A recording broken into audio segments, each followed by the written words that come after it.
They are the Insiders, Chris Johnston, Pierre LeBrun, and Darren Dreger. Gentlemen, it's been over a week and a half since the Leafs parted ways with Kyle Dubas. Where are they in the process of finding their new general manager, Darren? Well, what we can tell you is that the process is moving along, and it's very difficult to do a play-by-play of this because Brendan Shanahan and the Toronto Maple Leafs are trying to keep a tight lid on this. We know that Brad Treliving has been a primary target of the Maple Leafs really since the process began. But trying to identify other top candidates is a sketchy business. It's also possible that Shanahan could make an offer by the end of this week, and that has more to do with the situational calendar here. The NHL Combine in Buffalo is slated for next week, and then you've got the NHL Draft around the corner. So the Maple Leafs need a general manager sooner than later. And Dregs, one candidate we've confirmed has had a discussion with Brendan Shanahan is Marc Bergevin. No surprise, we identified him last week as a possibility. What we're told is that he spoke with Shanahan over Zoom last Friday. It's a conversation that lasted a couple of hours. Again, I'm with Dregs here. I believe absolutely that Brad Treliving remains the front runner and the person that Shanahan ultimately may try to hire, but it's no surprise he would want to pick the brain of someone like Bergevin, who for 10 years was in a pressure cooker job in Montreal, a pretty similar pressure level to that of being the Leafs GM. Where it goes beyond that in terms of Bergevin and the Leafs, I'm not sure really going anywhere, but they certainly had a discussion. Meanwhile, there's been a fair amount of conjecture about the relationship between Kyle Dubas and Auston Matthews as it pertains to Matthews' future in Toronto. And I think it's actually been a little bit overstated. Shocker, something like that might happen around the Leafs. But, in this case, the relationship obviously between those two was good.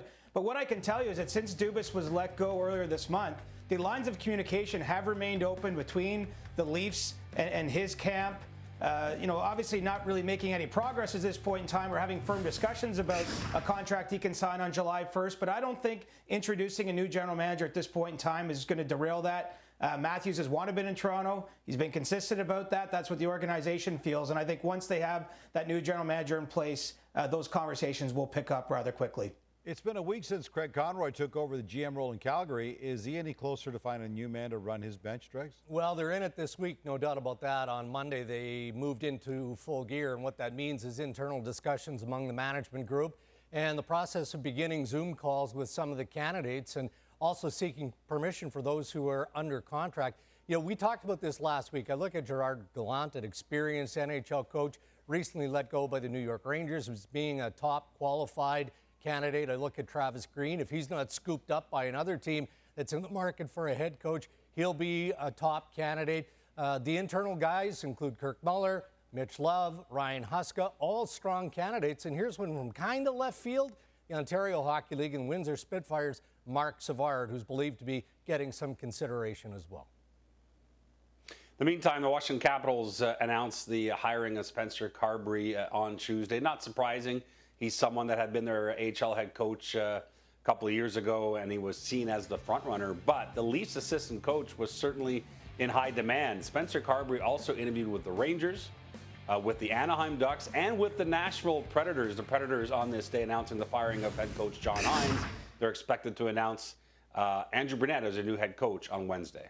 Patrice Bergeron certainly thought he had a great shot to win the Cup with the Bruins this year. Would have been a great cap to a terrific career, but that didn't happen. So where do you think he goes from here, Pierre?